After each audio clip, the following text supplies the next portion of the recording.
Hello, everybody. How's everyone feeling? Good? Yeah. You having fun out there?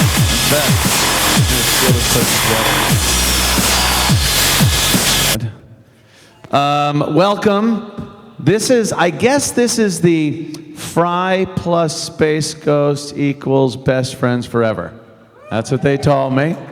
And I would assume it is, but a couple of great voice talents we're going to be talking to today. Of course, George Lowe. Let's bring George over. Here he is. Space Ghost, come on. Yeah. And that shirt, obviously, upon graduation, you received that. There'd be stairs. There it is. Hey, man. Oh, how you doing? Great. Hello, young people. And of course, Fry from Futurama, Billy West.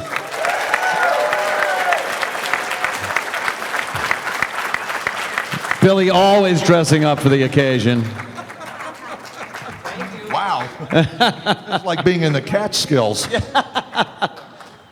There he is. Hello. Billy, how you doing, You man? know that movie, There Will Be Blood?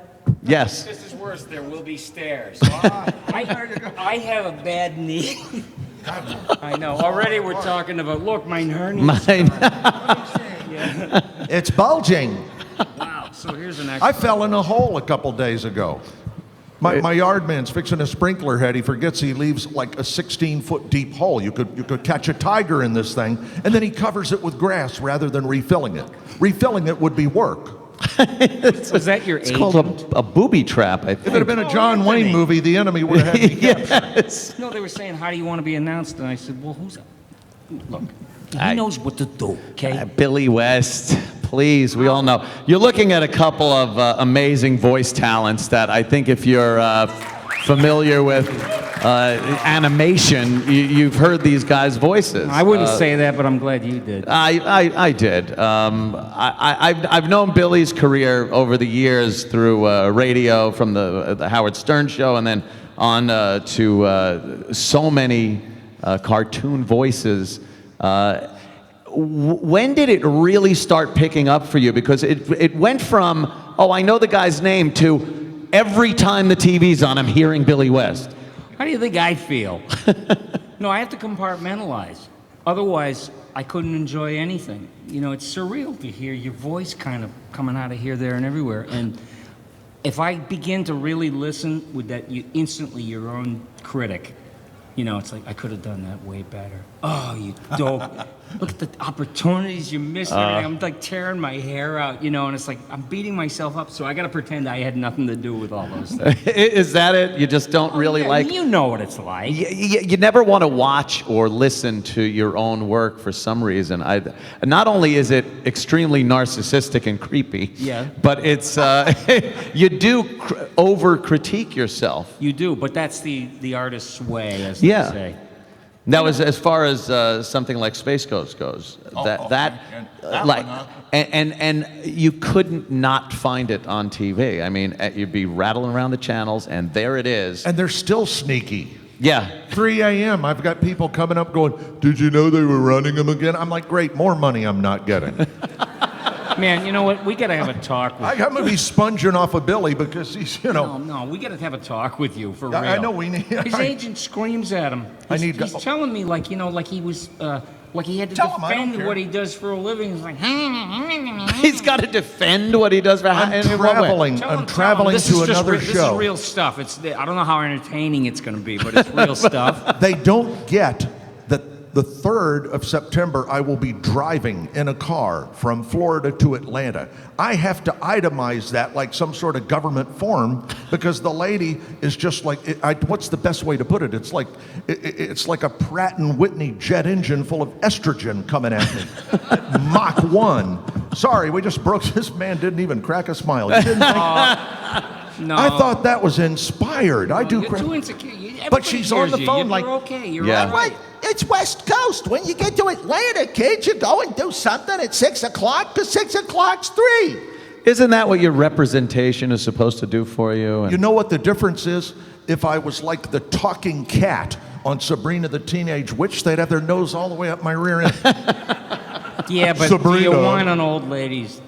Well, no, but you get the idea, and it's a horrible way to put it. No, you know what? That's crazy. I mean, everything is of equal importance if you're the guy doing it. I don't care if it's the edgy project that hardly you ever see, or if you're a talking bottle of bleach. I remember when I lived in Boston, I said to my buddy, Eddie Gordetsky, who is now one of the biggest producers in Hollywood, we were bums. We worked in radio, and we were high as rats. And we used to sit out back and skip lunch because, you know. And we'd look up in the sky and we'd be quacking at each other. And I said, imagine what it would be like, Eddie, to be the guy. I mean, to be the man. What must it be like? And he was just like, it's not important. You know, because he was a rebel. Uh-huh. And then I guess one of us knows now because he produces like Big Bang Theory. He created Mom. You know, I mean... He's in it, but a Boston guy, radio guy. Yeah, what BCN? Yeah. Was he up there? You've reached, you know, pretty much the pinnacle of voicedom. Like I was talking to you earlier and talking about somebody like Mel Blanc, the old Warner Brothers cartoons, and like you kind of not an imitation of Mel Blanc, but became that voice, the guy where it's like, oh, who does that voice? Oh, it's Billy West. Well, you know what? It began to become apparent to me, yes, you've got to be able to replicate characters or do voices that are in the news, or if you hear them and it's coming through a shitty source on the AP or something. I used to take an empty coffee cup and just go, man, and I told him, after he said something. In other words, it would be a continuation of what he said with the same shitty sound. And I used to do that all the time. That was the most valuable piece of equipment I ever had, was this paper coffee cup that I would always try to simulate the crappy... A little old school, like style of the... EQ and nothing but compression. And Isn't that odd that you could buy equipment to replicate that, yet a coffee cup kind of like, works a little better? I'm an old soul, you know? Mm-hmm. I think it's old like Foley artist? Guys like us should have been on Remember When, you know, WEN. You know, if it had been the 30s, you and I would have been... Seagulls or Venetian blinds. Yeah. Whatever was in the script. An end table. Yeah, here comes a horse. You've been one of those like old school 30s actors. Yeah. And then it got advanced. Here comes Stephen Hawking. Hi, how you doing? I think you're great. You suck. No, I don't. So you don't even need the equipment. Come on, he gets hostile the minute he comes on. You remember Robin Williams' line about rest is all? He said, I called Stephen Hawking at home the other day. It was like, hello, this is Stephen Hawking. And he went, oh, no, it's the answering machine. No, this is Stephen Hawking. That's funny. Do you mind if we just screw around? I mean, That seems to be. yeah, do you mind? At least it's real. I don't have some specialized presentation. Well, it all started, what's the stupid radio guy thing they go? It all started at a little 50-watt radio station in Athol, Mass. From Mary Tyler Moore. Yes. Yeah. It all started for me at a small radio station in Fresno. Yeah, 5,000 watts. I don't know how much radio you've heard, like the stuff I used to do. This is like 20 years ago. Look, they're already leaving. Oh, there goes, what would Woody Woodbury, the comic, or somebody said, there goes two more kittens to the sandbox. Now they just heard out they're giving free weenies away in the hallway. Okay, I'm there. Are they vegan? Weenies. They better be vegan. When Billy, when you were doing Ren and Stimpy, obviously people just loved that show. Yes, and They look fine to me. right. Yeah, you grew up with that shit? You were voicing Stimpy, and Yes. John Crick-Flusey was Ren, and he actually had developed the show. Yes. And all of a sudden, he's gone, and you are now doing Ren and Stimpy. You're doing both voices. Yes. Can you maybe enlighten us on how that happened? I will, and you know, I thought I have, but it's like people keep asking. Really? A whole new generation wants to know, are you a real backstabber like I heard? You know, and it's like, no, but do you really want to bring this mountain down on yourself? Asking me this, and I said, originally, I was supposed to do both voices. I auditioned for both of them. I got the show. John Kay had me in a closet. I was reading at MTV. We were right up the hall from Kurt Loder's office or somebody. And it was a broom closet. It was right out of like a Marx Brothers movie. You know, we had to set up this thing with a little Yeah. tape recorder mic, and I'm I'm like, hey, Ren, will you button me? You shut up, you fool! I says, I'll kill you. And he goes, just do more, you know. And he brings it in, and he came out, and he said, congratulations, what you just did sold the show. And I said, well, great. And then I don't hear anything, and then suddenly I'm working on the show, but he decided he was going to do it, which was fine by me. I wanted a job. I didn't give a fat frog's ass who did what, you know? I really didn't. You know, I mean, you gotta say, you know, I'm glad to have a job. Thank you, everybody. But then he got fired from the show, and they said, wait a minute, wasn't Billy supposed to do both voices? Because they auditioned everybody. Mm-hmm. Yeah, for the replacement for him. I mean, you'd be really surprised to see. It would have been odd that if you didn't get the role, though. I mean, well, you know, I mean, I remember hearing the tapes that he wanted me to listen to. It was all these different phases of Peter Lorre. Yeah. You know, like the real quiet, menacing one from those German expressionistic movies, you know, where you go, I'd like a couple of hamburgers, please, and to make them raw. You know, and there was this quiet little creepy menace, and then he would just explode, you know. That eye, I saw that eye, and it was winking and blinking. And, you know, this is old stuff, but it's like, when you filch through, for lack of a better word, through showbiz periphery in the past, like old movies, like an American movie classics, you hear some twist of a phrase, or the way the actor, or the people of the time talked, and you go, I love that. Why do I love it so much? Not only because I have a love of language, but some stuff is just unbelievably great. So when you use it in something new, it's like people just, you know, they don't know what hit them. Don't know where, and don't really know where it came from or what context you got it from. They just like it. Well, I remember one time I did a show for Steven Spielberg, and me and Tom Kenny were doing this B movie, it was called. It was about two air aces, you know, in World War II or one of those kind of things. They were flying leathernecks and all that, and he played the stalwart captain, you know, hale and hearty. And I played this kid named Jersey, who was the rear gunner, you know, and he would go, do I have permission to shoot him, hey? You know, and I heard that on an old Martin and Lewis broadcast. You know, Sinatra came in. You want to tell me where the bathroom is, hey? And I went, hey. Who puts hey at the end of a sentence like that? Many people in Jersey did that, and probably still do. Yeah. Yeah. So you pick things up like that, incorporate it into what you do, and God, it seems to work. Yeah, and it's like everything like that is brand new. Everybody wants to reinvent how we talk. Every generation comes along and wants to abbreviate words that we know. Meanwhile, it was done in the 30s and 40s. You know, I heard a bunch of kids, you know, were like, well, natch. You know, it's almost like tweet speak. Yeah. Where you just abbreviate. But it was always going on. But it was always going on. Yeah. And then, of course, Stimpy was Larry Fine. Oh, yes. A mixture of Larry Fine and... pretty much that. But pretty much Larry Fine from the Three Stooges, well, I remember John Cristofalusi, I worked with him on a show called Beanie and Cecil. But it was a quick redo in 1988, and then it got shot down by Jenny Trias, the head of children's programming at ABC.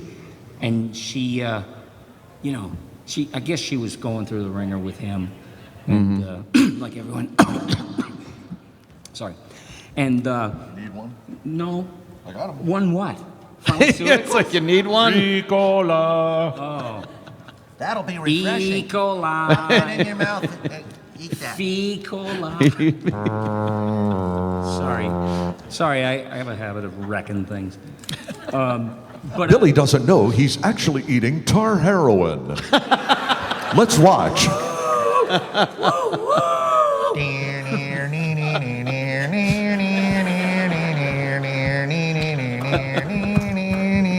I'm at that party I'm at that party right now. Look at the seagulls. Yeah, you know, I did something like that. It was like a hallucinogenic or acid or something, I don't know. Oh, my At God. a party once. Yeah. And I jumped out the window. I took a swan dive out the window. Now, this was a basement apartment. So I just kind of rolled into the window that was out front. So where were we? Oh, yeah. Larry. The Three Stooges, I stopped going to church when I discovered the Stooges. I swear to God, I found my saints. I couldn't get over it. I couldn't get around it. I couldn't get under it. All I knew is that most adults, when I was 10, in my heart of hearts, I always felt most adults were full of shit. And you know what? I grew up and I was right. You know, there was an old geezer out there, but he couldn't be much older than me. He just wouldn't know that. But he's trying to tell me what, you know, if you don't have the right bag, you can't live in Hollywood. And I was like, how old are you, man? You know, what do you think, I'm 7? And I made him put me in a fake headlock. yeah? You missed it. I did. I made somebody take a picture of me. I said, would you put your arm around my, you know, and I got up in the guy's armpit. Like you were getting thrown out of the place? I like those. Well, you're kind of You're liking it too much. Yeah. you're kind of a one-stop for that sort of thing, I heard. I'm like a convenience store for it. There you go. How much do I love these guys? So you get, you get Larry somebody was that's... one of the Stooges that no one gave a damn about, you know. But without him, he was like, to me, he was the Keith Richard of the Stooges, you know. He just kind of held everything together in the middle. And you always paid attention to Moe, and you knew every ream of dialogue from Curly. But nobody would pay or even look at Larry, so I began to fixate on him and nothing else. That is and it was always fantastic. this, you know. You know, like that one. And take this, and another one. You know, and Larry would be like, but then when he was in the scene, he was like this. And then they do cutaways to be like, you know, all mismatched shots, all mismatched. Oh my God. And the little that he said just fascinated me, like, hey Mo, there's too much tinsel on this tree. And I would just die. I would die. I said, that's so sublime. It's like nothing. But why is it? Cause I love periphery. I'm attracted to like Right. the thing that doesn't quite work right. But that seems to be like, as far as your voice career goes, taking some things from that periphery makes it like some people aren't going, oh, he just blatantly robbed this, because it's the thing no one's really paying attention to, but is You know the old thing. funny out there. You know the old thing. It's like doing impressions. What I found is that I preferred to have someone show you a character and just start from scratch and have faith in your own ability to interpret it, no matter what you're drawing on. Right. So stealing from one person is plagiarism. And then stealing from everybody is like research. Ain't it?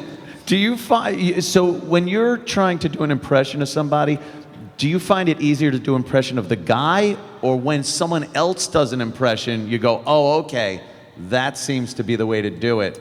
Because a lot of people find it easier to do an impression of a guy that's doing an impression of somebody That's right. than it is the actual impression. But then you're basically stealing the guy's ingenuity.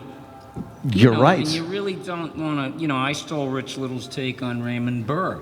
But I was really young, and I just said, hey, I can sound like, what's his ass there? Rich Little. Rich Little, yeah, doing Raymond Burr. And he'd be like, Well, Della, Robert Ironside. And I heard he was a big drag queen later on, and he was like, do the darts on this dress go with my heels? Yeah. Paul tried to shove the wheelchair up my ass with my pink wheelchair with Mark Sanger. I don't know. You had as far as what you watched and what inspired you, was it things like Rich Little and Frank Gorshin? And I loved Frank Gorshin because he rocked. I mean, he was more of the evil version yes, of Rich those Little. guys were too clinical and stainless for me. Yeah. I liked the guy that was like, he really was Richard Widmark. Yeah. And you guys remember the old Batman TV show? Oh, yeah, the series. You've seen it, you had to. And then there was this Riddler on there. The best Riddler that ever existed, I'm sorry. Amen. And it was Frank Gorshin. And he would say little rhymes like, he'd leave a rhyme and it said, there are 3 men in a boat, but let's see. There are 3 men in a boat with 1 cigarette and no matches. How did they manage to smoke? And Robin would always have the instant answer. Answer. They threw 1 cigarette overboard and made the boat a cigarette lighter. Correct, boy wonder.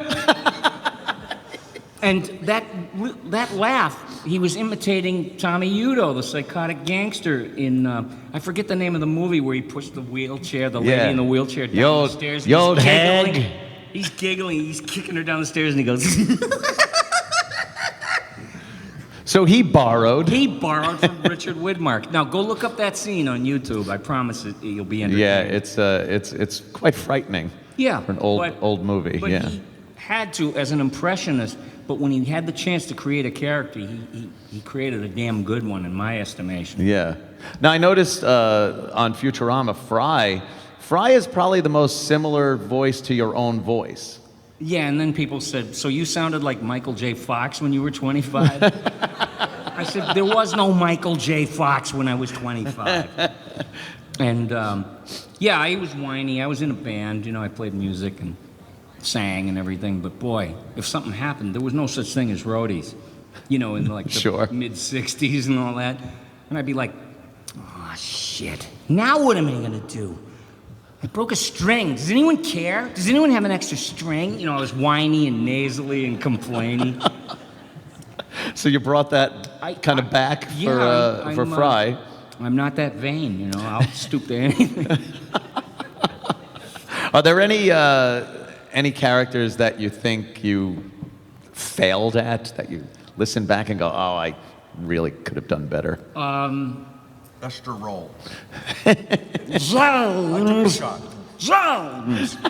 You tell Jerry Jones! Esther Roll. Esther Roll, everyone. Oh, my God. I'll trade you two Good Esther times. Rolls for Christopher Walken any day. That is true. Yeah. Or a Beatrice Arthur. Everyone seems to be able to, or think they're able to do a Christopher Walken, and that seems to be the go-to impression. What if you ask the guy, can you do Francis Tone? Who's ancient movie stars, you know. Of course. Adolphe Manjou? What? Yeah, what? Yeah, it's always like, and people copy an impression. Mm-hmm. It's like, I'm not sure who started that one, but, you know, all my friends could do it and everything. But it's like, okay, it's great. At parties, I learned that firsthand. Right. But they're really applauding for the guy that did it and the guy that invented it. And so when I had a chance to create characters, I was thrilled to death. You know, I did meet Mel Blanc once. You did? Yes, it was at an old wooden college in, you probably know where it is, Worcester, Mass. There was an old college with termites named Clark University. I was in Worcester a few times, sure. He came there, yeah. This is guy, you know, it's Oh, like... my God. I got to tell you about him. I love him because he's fearless. This one, Anthony Cumia. Thank you, Billy. Yeah, I mean, you were the last on the... It was pretty much, the last You were of the the third on a Mohegans out match. there. Yeah. Yeah, of like radio that was great like it could be all over all the years until these little niggling myopic program directors just, you know, decided It became... we need to co-opt your sense of humor. I hope you don't mind. Yeah, and when every second of radio time became a $sign, Oh, yeah. then the program director and management would tell you what you had to do, and that whole free-form kind of fun, let's joke, and is looked at like, Goodbye. well, you should be doing this and No, this. every time the Our program research director- tells us... There was like this door in production where I used to work. That was the only place left you could do anything creative. Yeah. And so this guy, he was as tall as me, so, you know, I mean, he looked like Mickey Rooney. And he would come up to the window. There was like a glass window here, and the rest was all door. You remember them? Because Yep. they don't want windows. No, please. No, but I would see this little hamster looking in like this at me, like, you know, and I thought, oh, here he comes, you know, and you had to pretend around him, and you had to have an act with the other guy. Of course. It's all just... Yeah, and he'd come in, you know, I had an idea. You know, he said, wait, Mark, you're going to get really excited over this. I want to play something that we just did for a radio promo. And that's good, but I need informational, you know. And I said, well, didn't it ever occur to you, this is how I used to talk, too. Didn't it ever occur to you that, it's like a shot of Novocaine to the brain? You know, we play 20 songs or you win $20,000. Be listening Thursday. Oh, why is that? Because that's the day Arbitron decides who got the most ratings. You know, that's why they give away money. They're buying... Listeners, yeah. Yeah, they're buying listeners. And Anytime management would put their nose into any of the creativity of a radio station, you could just guarantee that it was going to be bad, not fun to do, and not a fun product that's going out over the airwaves. What do you think? Yeah. I'm sorry.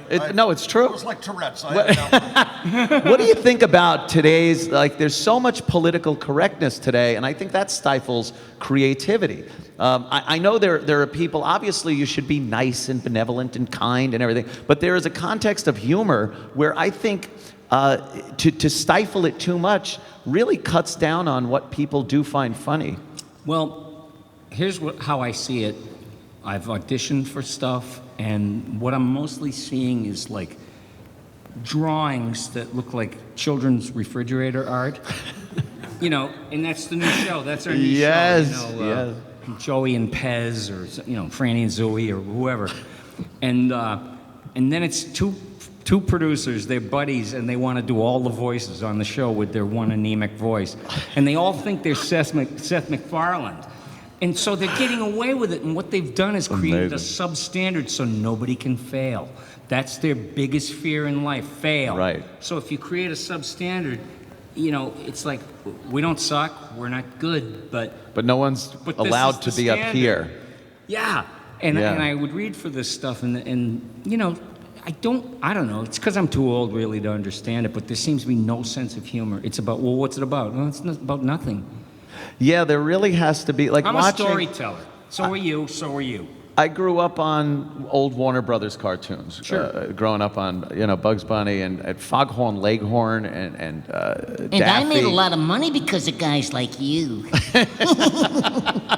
Exactly. And it was funny to watch. It was fun to watch. It was well done. It was, the art in it was amazing. We went through a phase, and I think it was through the 70s and 80s, where the animation meant nothing. It was like a one plate, and maybe the mouth moved, and and that art of the old Warner Brothers cartoons, where everything was fluid, there was an orchestra playing to the action that you're seeing on the screen, just went away, and that was all due to what's cheaper? How do we make this cheaper? And it was substandard. And but you know what? They were smart enough to hire good voice people and the stuff. If you're referring to like Rocky and Bullwinkle, that stands alone because the writing was so cool, and they used the absolute best voice talents of the time in these things. And it's like there was something in it for everybody. Like, I'd see my uncle laughing his ass off at Rocky and Bullwinkle over something that just I missed. Yeah. And then I would see something and I would go, Tex Badenov, y'all. Tex Badenov, y'all. Even though they were maybe skimped on the animation portion of it, like you said, the voices were good, the jokes were there. But I'm even talking like when we went into the 80s, and, I'm sorry if I'm sure there are He-Man fans. But the animation of that just was so flat, and just, it didn't draw you in. You didn't feel like you were watching something artistic happening. But it stood. It played. Oh yeah, and it's still a classic. People will. But you know what happens? It's like there'll be so much of this paper doll kind of cartoons, and then these other guys are going to come along and go, I can't wait to get my hands on this art form. I want it to be as stellar and great as I can make it. That's their objective. And then they'll go do something, and somebody will say, well, this cartoon, watch it, it's on YouTube. They did it in 1943. And it's like, the ancients stole all our best ideas. Yeah. And as far as the voice work goes, first getting into it, what was like your first voice gig? The puberty. What's the old joke? Puberty was a very. Is that it? That kind of made your career? Don't ask me. Anthony, I I'll pulled tell myself through puberty. Exactly. It was like the voice came. I don't know. You same thing. I'm guessing same thing with Billy. For me, it was like overnight. Hey, Mom, what's for Supper. Yeah. Mom, When it's time Wait a to minute, change. The sun will come up. tomorrow. Bet your bottom, what the hell's happening to me? So my friends thought that was so cool that they shoved me in this small town radio station at like 13. a different time. The guys were a bunch of older guys. They were really nice. And one of them said, well, now tell me if this will happen today. One of them says, well, let's make you a demo and get your application. They thread up reel-to-reel tape. They pull wire copy. Yes, teletypes. Thank you. I'm 100 also. And Flash. This just in, Dateline, Florida. Kid who still had hair, taken under the wing of local announcers. They read me, it encouraged me. At 15, I got my first gig. Radio station, because it gave me the stones to walk in and go, hey, your nighttime guy sucks. I thought I was great at 15. So, of course. And the old guy sitting around the room was blue. You could cut the smoke with a knife. White belts, white shoes. Oh, this kid's great. Give him a chance. And they shoved me in the booth, and Friday became the night. I got my own show my senior year of high school. Stuck with it. Didn't have the sense to stop. And then one day after TBS, TNT, Turner Classic, Turner Home Entertainment, all that stuff, they had enough guys going, have you heard this guy ad lib? I mean, we're looking, checking the copy while he's reading, because he'll take a sentence, mid-sentence, go on a tangent, finish the thought, real time. And that's when they said about the 9th or 10th time they heard my name at Cartoon, they were like, well, let's get him in and read. And Lazo, you always know you're doing okay with Lazo when he looks at the producer and goes, mark that. You got to preface Mark Mike that. Lazo. Mike Lazo. Am I doing pretty good, Mike Lazo? That's kind of how it goes. You want to hear Keith Crawford? Want to hear my Crawford? So anyway, we're having a problem with what's going on. What you're doing is just totally, it's out of line. When Pete tells you how to read something, you got to go in and read it. Meantime, I'm imitating all my friends in Atlanta who really hated me. I had a friend who was a psychologist. By the way, I have to say for the record, not gay, but this is how he talked. He went to Brown, had a PhD from Brown, just very southern and soothing, and that's how he would calm you down if you were having an event. So I'm stealing like this one over here, the walking Magna Corder, stealing every voice as we go. If I hear something in an elevator, like 2 seconds later, I'm going, did you hear that? Was that a woman? It sounded like Ernest Borgnine with breasts. It's a long way of answering your question, which I didn't answer. As a matter of fact, I think that was, what's her name that married him? Ethel Merman. Ethel Merman. Yeah. Did she marry Borgnine? Yeah. Really? This is the only place on earth where this conversation is taking place. Whether you go 10 years, 25 years this way, or 25 years in the future, it really you'll is never hear this again. Running the gamut. Did you ever do a voice in front of the people that you're doing the voice of? You have to. And Yeah, I did it one time on Jay Leno. on Leno. Yeah, and I just, sometimes our mirth makers don't have a sense of humor when it comes to them. Everything else is off limits. And so I started to do something when I was a guest on the show, the old Tonight Show. And I said, I have a little impression of you. And he shot me a look. It was like, No, no. yeah, but, in the way these guys got it down where no one can see him going, don't do that. So everywhere I went, I was more than happy to just like Tourette out all that stuff. You see this in the paper today? I don't know if you saw this or not. They've got a new car. It turns right though when you turn left, and it's called a dyslexis. We got a great show for you this evening. It's you see this on Mars, canals, but except they weren't. He over-explained the joke like way longer than the punchline. He'll go, you see this in paper today, Mars, polarized caps and, canals. And yeah, Jay, I know what Mars is.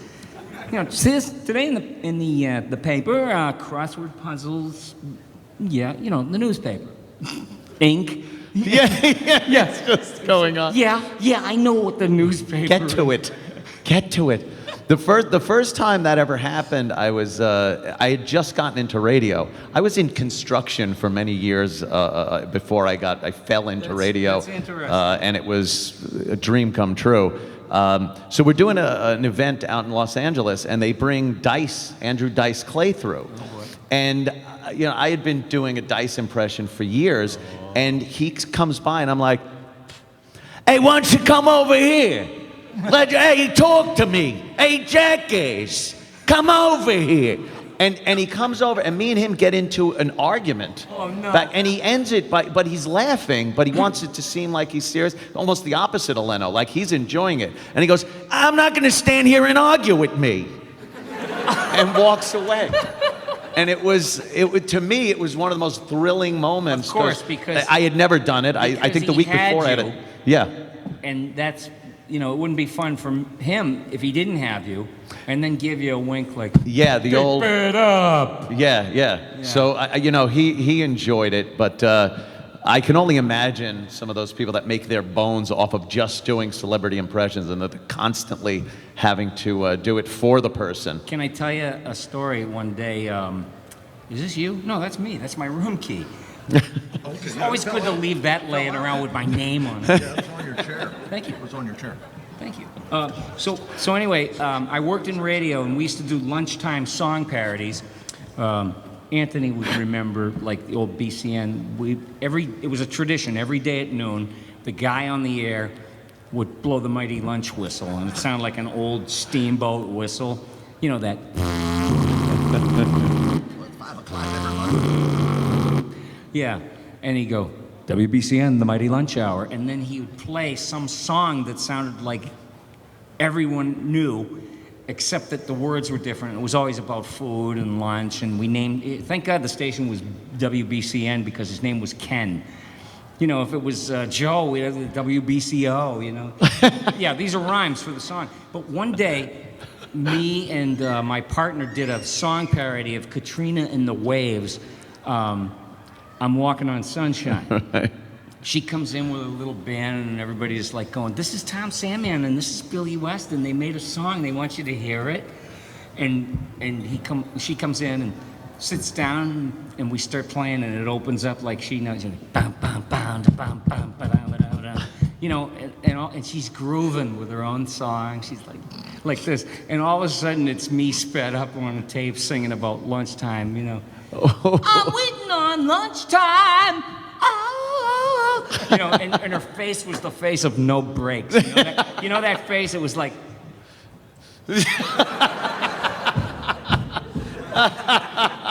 And she was. Her nose was out of joint over that. Yeah. Yeah. Well, the hell with Katrina and her stupid waves. I made her song more famous than she did on Futurama. Because I sang Walking on Sunshine. Yeah, of course. I'm walking on sunshine. Oh, don't it feel good? Love it. How often are you actually in the room with the people that you're voicing a cartoon with? Sometimes 3 hours, sometimes 4 hours, but it's better to work ensemble. I would You've assume, got your right? peers there. You'd think you're lucky stars because it makes you want to do better. You're not jealous of anybody, and you're not like, what a jerk that they can just do this or that. Never. It was like, these people are geniuses, and you want to fire on all 8 cylinders when you go in. You see somebody trying to raise the bar, I'm with you. You're a bro. And then they bring in a celebrity, and the bar goes, hits the floor. It's like, I don't know how you guys do what you do. I mean, it's just like, I had no idea, and then they walk out with whatever the session fee for them was. It's always like $500,000 or something. It was always so much fun back. I don't know. For years ago, it was kind of a thing to get a sports person on a sitcom or something. Yeah. Honestly, folks, I gotta run to a commercial. I apologize. Run. This is like the Johnny Do a Carson show. commercial. Listen, we only I gotta have go. like 5 minutes left. You but watch, yeah. I'll get there. It'll be It's brought like to you by Sinatra. Aunt Jiffy's tampons. or something. Sinatra has to go. George Lowe. Thanks so much. I'll see you out there. Don't forget. George, there goes George. Now. Yeah, move over a seat Now like then. that.